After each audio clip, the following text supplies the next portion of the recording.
الرياضي الكبير حبيبي مبروك وسعيد للزمالك امبارح. يعني خدنا طار النادي الاهلي كده، ويعني كسبنا له مودرن اهو.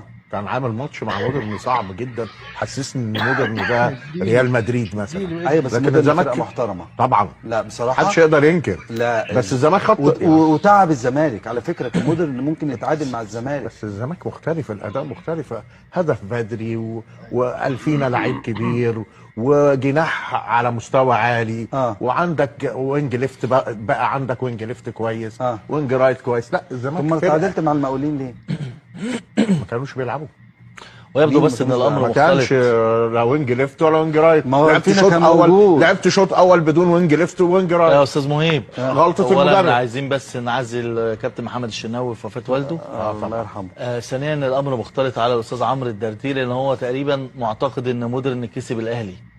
لا اتعادل. يعني تعادل. انا يعني ما خسرت نقطتين يعني انا عاوز يعني معلش بس تعادل مع الاهلي رقم واحد تعادل مع الاهلي خسرت نقطتين. انا بتكلم على رقم واحد رقم واحد.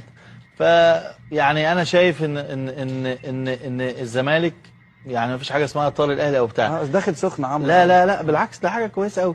انا اهم حاجه الزمالك ياخد طار نفسه، يبقى يعرف ياخد طار نفسه. فين نفسه في ايه طيب؟ فاهمني؟ احنا لسه في الاسبوع الثالث. ايوه ترجع بقى مكانك الطبيعي، المركز الثاني.